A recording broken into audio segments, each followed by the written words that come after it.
Ahoj, já jsem Jirka a tohle je další video na mém kanále. Tentokrát je to začátek nové série a to bude série z hry Farming Simulator 2013. A myslím, že se můžeme pustit do samotné hry, takže začínáme. Tohle jsou takové otazníky, které nám budou dávat informace do začátku, takže vítej, tohle je tvá nová farma. Do její hlavní oblasti se dostaneš rovně po štěrkové cestě a víc netuším. OK. Tak jo, vím, že bych měl jít rovně po štěrkové cestě, takže jdu rovně po štěrkové cestě. Každopádně, co se týče her o farmaření, tak mě celkem bavíjou. A rozhodl jsem se, že pro vás natočím sérii, takže tady máme další otazník a asi to tohle obkroužím, takže tady ta stodola, tamhle nějaká nádrž a tam. Takže zbav se slámy a sena. Máš-li přebytek balíků slámy či sena, můžeš je umístit sem a obratem získáš nějaké peníze. Dobře. Tady nic není, ne? Palivo. Když se nádrž tvého vozidla vyprázdní, můžeš ji tu znovu naplnit. Další benzínky jsou pak ve vesnici u farmářského obchodu a u prádelny. Díky. Slepice, jsem se lekl. Jo, čau, taky tě zdravím. Kurník. Zakoupené slepice budou ihned doručeny na toto místo. Slepice snáší vejce, které pak můžeš prodávat ve vesnici nebo ve farmářském obchodě. Dobře. Tamhle je další otazník, takže jdu tamhle k tomu.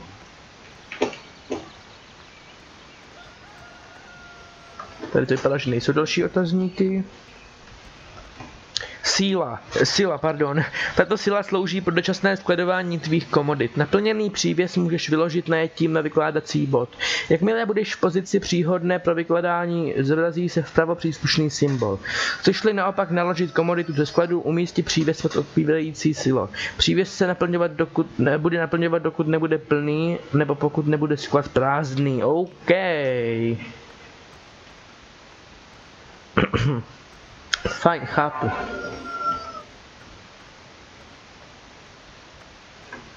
Brambory a cukrová řepa. Své brambory a cukrové řepy uskladníš tak, že je vyložíš zde.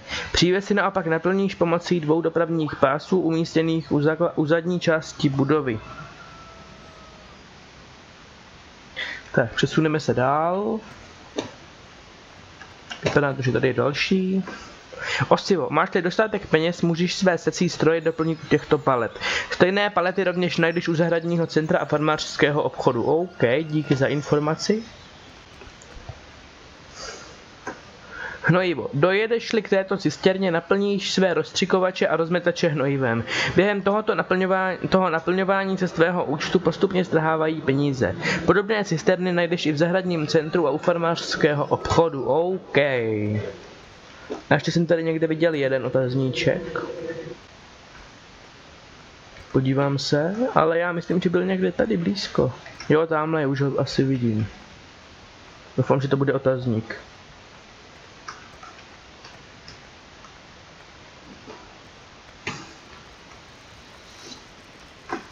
Kašna. U podobných kašen můžeš doplňovat své vodní cisterny, dobře. To se taky hodí tady ta informace.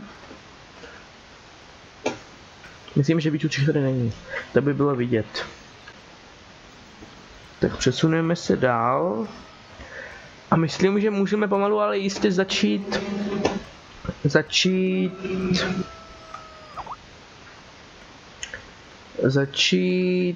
pracovat na poli. Takže podíváme se tady. Já si to oddálím trošku a zjistím jak, jo, tady. Takže já vlastním pole číslo 16, takže se k němu hned přemístím s mým úžasným kombajnem. A zapnout kombajn pomocí tlačítka B. Takže jedu, pohoda. Tak.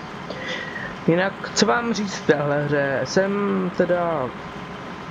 Tohle je vlastně druhý ročník Farming Simulatorů, co jsem kdy hrál. A když tak, kdybyste mohli, tak mě klidně poraďte do začátku, protože je pravda, že Farming Simulator nebo farmaření celkově není úplně můj šálek kávy, ale kdybyste mohli, tak mě klidně poraďte, rád přijmu vaši pomoc nebo radu. a budu rád za každou pomoc. Snaha se cení. Tak, a co bych vám řekl dál? Nechci, aby tady bylo takový ticho. Každopádně... Přemýšlel jsem, jaké bych série ještě rozjel na mém kanále. Už vlastně máme... Vlastně ne. Jo, máme. Máme The Sims 3. Ještě přemýšlím Euro Truck Simulator 2, ale to když tak až postupem času. Každopádně budeme mít sérii názorových videí, na čemž už se taky pracuje. Omlouvám se, tohle byla moje chyba. Co pak? Aha. Jo, fajn. Kdybyste nevěděli, tak na počítači se vozy přepínají pomocí tlačítka Tab na klávesnici, neboli tabulátor.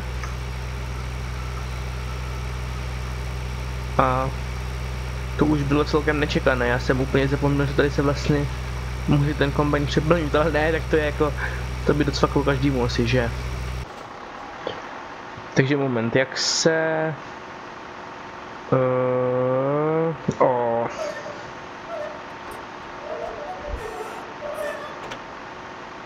Aha. Ještě trošku popojit. Pohoda. No tak, rychle. No, vidíš to, jak to jde.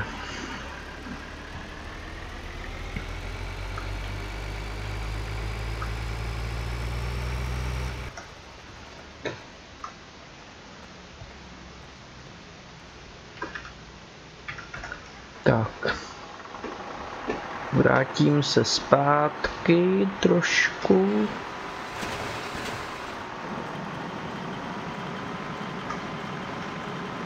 Tak to ještě budu muset podle mě jednou vysypat. Uvidíme.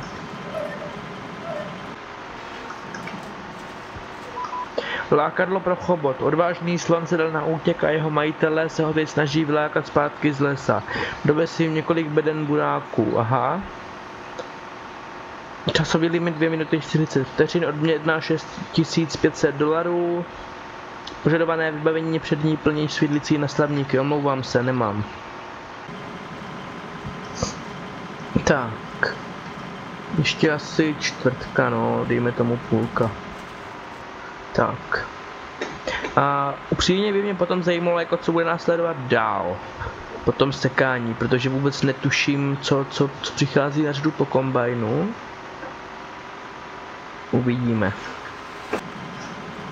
Uvidíme. Mám naplněných 55%, asi pravděpodobně před 62, jo, to bude asi ono. No, 80% a myslím, že dojedu tenhle řádek, tady ten kus a 89, 90, fajn. Já vysypu.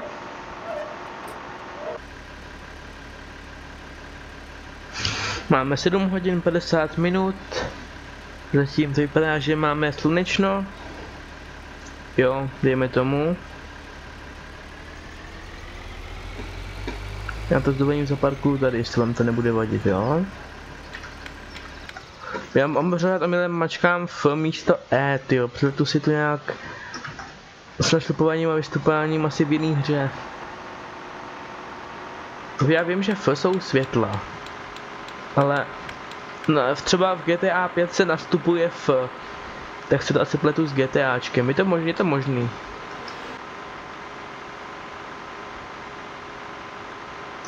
Já myslím, že ještě pojedu tak 3krát, možná 4krát a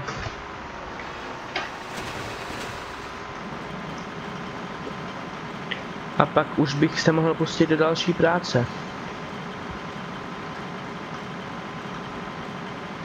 Uvidíme, vlastně ani nevím, jak dlouho natáčíme.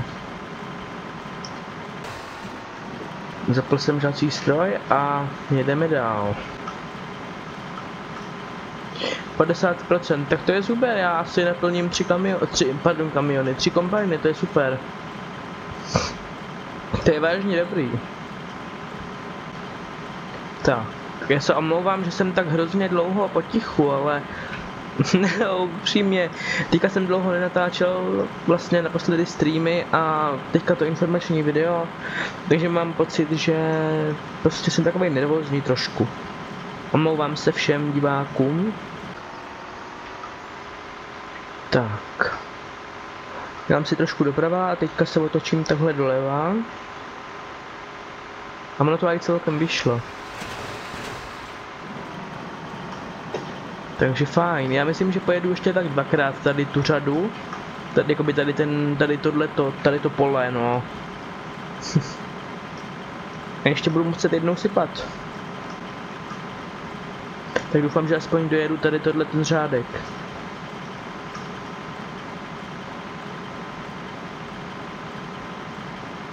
Já to nezvládnu, koukejte, já budu muset vysypat před. Jo. Fajn.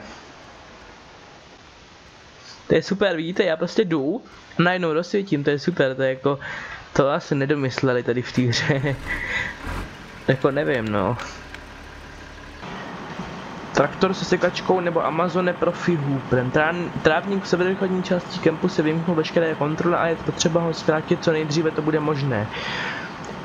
Časový limit 5 minut, no nemám sekačku Amazone Profi Hooper. Pardon.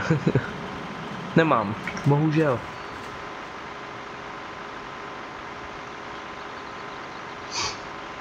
Tak.